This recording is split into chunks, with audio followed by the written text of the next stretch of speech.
सन 1993 की शरद ऋतु में अमेरिका के सैन डिएगो शहर की एक प्रयोगशाला में एक व्यक्ति किसी से भेंट करने पहुंचा।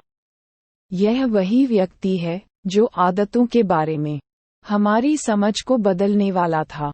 वह नीले रंग की कमीज पहना हुआ 6 फुट लंबा बुजुर्ग व्यक्ति था। उसके सफेद बाल इतने घने थे कि किसी महाविद्यालय के 50वें पुनर्मिलन समारोह में सबके मन में ईर्ष्या पैदा कर दें। गठिया की समस्या के कारण वह जरा लंगड़ाता था। अपनी पत्नी का हाथ पकड़कर वह उस प्रयोगशाला के हॉल में धीमी गति से चल रहा था, मानो उसे पता न हो कि आगे क्या होने वाला है। लगभग 1 वर्ष पहले की बात है। यूजीन पॉली उर्फ ईपी डॉक्टरी संसार में उसे इसी नाम से जाना गया। लॉस एंजल्स शहर के समुद्र तट पर बसे प्लाया देल रे के अपने घर पर था। रात का भोजन बनाते समय उसकी पत्नी ने उसे बताया कि उनका बेटा माइकल उनसे मिलने आ रहा है। कौन माइकल? यूजीन ने प्रश्न किया। तुम्हारा बेटा, जिसे हमने पाल पोस कर बड़ा किया है, उसकी पत्नी बेवरली ने हैरान होकर कहा। पर इसके बावजूद यूजीन ने भावशून्य दृष्टि से एक बार फिर वही सवाल किया। माइकल कौन है? इसके अगले ही दिन यूजीन के पेट में ऐंठन पड़ी और वह दर्द से छटपटाने लगा। उसे उल्टियां भी होने लगीं। अगले 24 घंटों में ही वह इतना कमजोर हो गया कि बेवरली घबराकर उसे अस्पताल ले गई। उस समय यूजीन को 105 डिग्री बुखार था और अस्पताल में उसका बिस्तर पसीने से लथपथ हो गया था। वह बेहोश हो गया। जब उसे होश आया तो वह इतना आक्रामक हो चुका था कि जब भी कोई नर्स उसके हाथ में सलाइन लगाने आती तो वह उसे धक्का देकर चिल्लाने लग जाता। आखिरकार डॉक्टरों ने उसे बेहोशी की दवा देकर शांत किया। इसके बाद डॉक्टरों ने उसकी कमर से रीढ़ के जोड़ में एक लंबी गई डालकर उसके मस्तिष्क में द्रव सेरेब्रोस्पाइनल फ्लूइड की कुछ बूंदें हासिल की ताकि उसकी जांच की जा सके। मस्तिष्क में द्रव सेरेब्रोस्पाइनल फ्लूइड निकालते समय ही डॉक्टरों को एहसास हो गया कि कुछ तो गड़बड़ है। दरअसल मस्तिष्क और रीढ़ की नसों के आसपास फैला ये द्रव संक्रमण एवं क्षति से बचाने का काम करता है। एक स्वस्थ इंसान में ये द्रव बिल्कुल साफ होता है और सुई में रेशम सा बहता हुआ आता है। लेकिन यूजीन के मेरुदंड से प्राप्त नमूना मटमैला था और सुई में धीरे धीरे ऐसे टपक रहा था मानो बालू के सूक्ष्म कणों से भरा हो। जांच के परिणाम आने पर यूजीन के डॉक्टरों को उसकी बीमारी का कारण पता चला। यूजीन को मस्तिष्क ज्वर था। उसे ये बीमारी अपेक्षाकृत कम खतरनाक माने जाने वाले एक वायरस की चपेट में आने से हुई थी, जो मुंह के छाले, बुखार के छाले और त्वचा में संक्रमण जैसी समस्याएं पैदा करता है। लेकिन कुछ दुर्लभ परिस्थितियों में ये वायरस इंसान के मस्तिष्क में प्रवेश कर जाता है, जिससे उस इंसान के विचारों और सपनों से संबंधित कोमल हिस्से को नष्ट कर देता है, जिसे कई लोग आत्मा का निवास स्थान भी मानते हैं। इससे गहरी क्षति पहुंचती है। यूजीन के डॉक्टरों ने बेवरली को बताया कि यूजीन के दिमाग को जो क्षति पहुंची है, उसे ठीक करने का कोई उपाय नहीं है। लेकिन इस वायरस को और अधिक फैलने से रोकने के लिए वे यूजीन को एंटीवायरस की एक बड़ी खुराक दे सकते हैं। यह एंटीवायरस देने के बाद यूजीन कोमा में चला गया और 10 दिनों तक मौत से जूझता रहा। लेकिन धीरे धीरे दवाओं ने अपना असर दिखाना शुरू कर दिया और आखिरकार उसका मस्तिष्क ज्वर ठीक हो गया। वह कोमा से बाहर भी आ गया। हालांकि यूजीन का जीवन तो बच गया, लेकिन वह बहुत कमजोर हो गया था। उसे कुछ निगलने में भी तकलीफ हो रही थी। कोशिश करने के बाद भी वह एक पूरा वाक्य तक नहीं बोल पा रहा था। कभी कभी तो वह अचानक ऐसे हौफने लगता मानो कुछ क्षणों के लिए सांस लेना ही भूल गया हो। कुछ ही दिनों में यूजीन का स्वास्थ्य बेहतर होने लगा। डॉक्टरों ने एक बार फिर उसकी जांच की। इस जांच के परिणाम देखकर डॉक्टर हैरान थे, क्योंकि यूजीन का तंत्रिका तंत्र, नर्वस सिस्टम और शरीर का एक बड़ा हिस्सा वायरस के आक्रमण से सुरक्षित थे। वह अपने अंगों का उपयोग सहजता से कर सकता था और आवाज व रोशनी आदि के प्रति सही प्रतिक्रिया दे रहा था। हालांकि उसके मस्तिष्क की जांच के परिणाम चिंताजनक थे। स्कैनिंग रिपोर्ट में डॉक्टरों को उसके मस्तिष्क के बीचों बीच एक धब्बा नजर आया। दरअसल इंसान की रीढ़ और खोपड़ी, क्रेनियम, जिस बिंदु पर मिलते हैं, यूजीन के शरीर के उस हिस्से के तंतुओं को वायरस ने नष्ट कर दिया था। हो सकता है कि यूजीन पहले जैसा न रहे।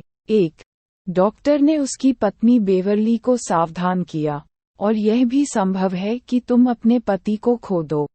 यूजीन को अस्पताल के दूसरे हिस्से में ले जाया गया। पहला सप्ताह समाप्त होने तक वह खाने पीने लगा।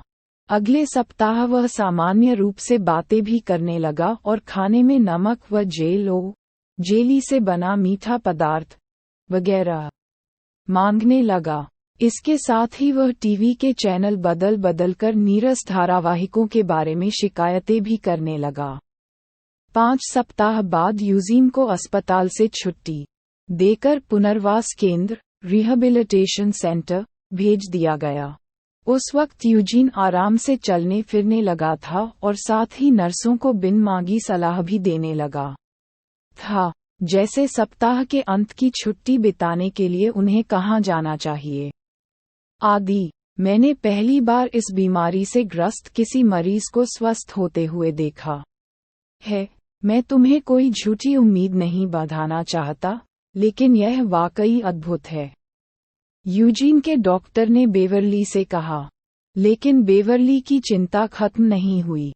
ये बात पुनर्वास केंद्र, रिहैबिलिटेशन सेंटर में ही स्पष्ट हो गई थी कि इस बीमारी से यूजीन के अंदर कुछ असामान्य बदलाव आ गए हैं। जैसे यूजीन सप्ताह के दिन भूल जाता था। बार बार बताने के बावजूद भी वह अपने डॉक्टरों और नर्सों के नाम याद नहीं रख पाता था।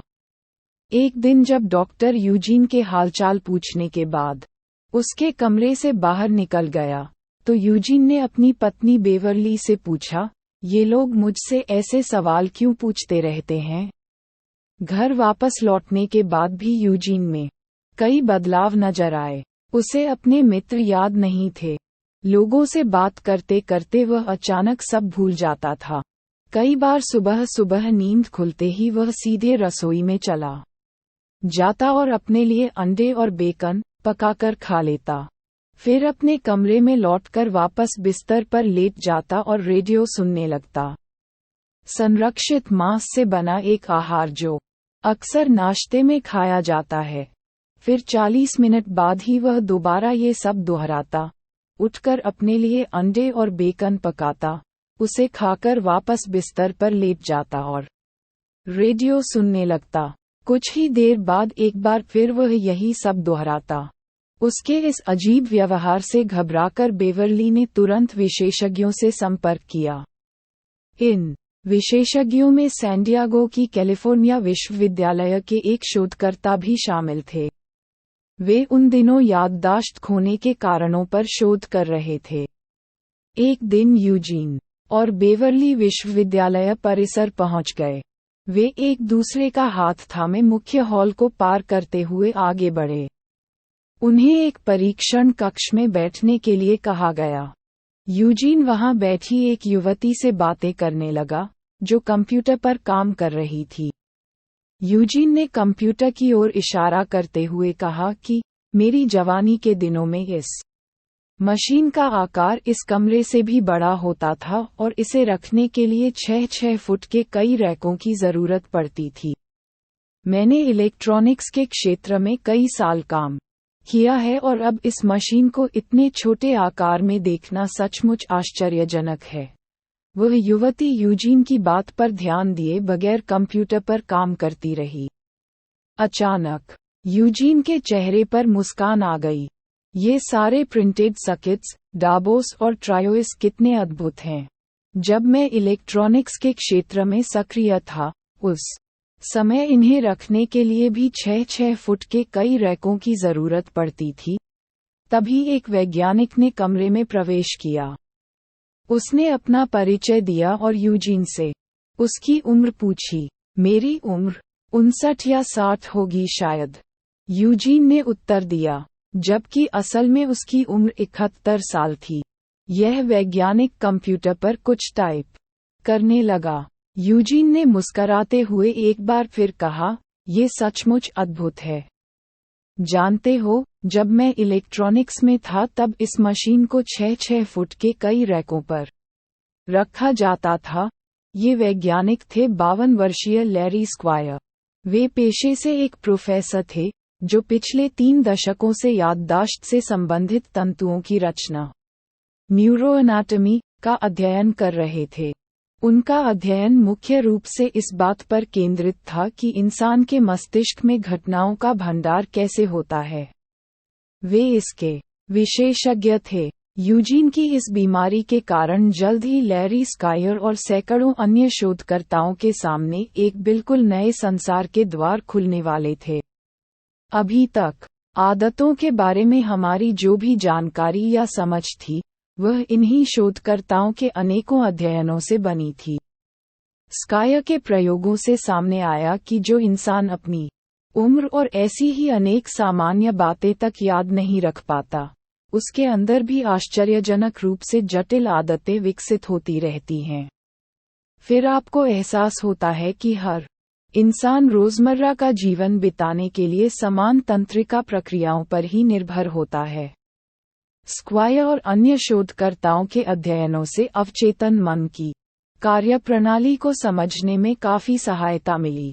इस कार्यप्रणाली का प्रभाव हमारे रोजमर्रा के ऐसे अनगिनत चुनावों पर पड़ता है, जो हमें तार्किक तो लगते हैं, पर वास्तव में हमारी उन तीव्र इच्छाओं से प्रभावित होते हैं, जिनसे हम करीब करीब अनजान होते हैं।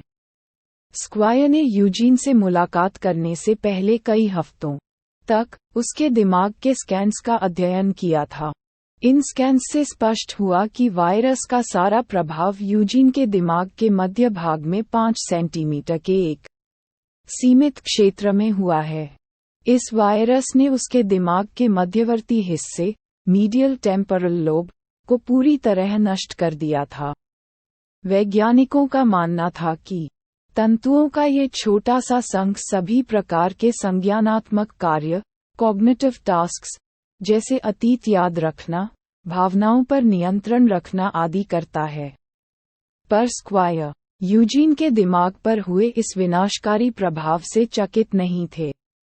वे जानते थे कि इस प्रकार का वायरस तंतुओं को अत्यंत क्रूर और सुनिश्चित तरीके से नष्ट करता है। स्क्वायर को बस एक ही बात से हैरानी थी कि एक अन्य व्यक्ति के स्कैन्स यूजीन के स्कैन्स से हूबहू मिलते थे।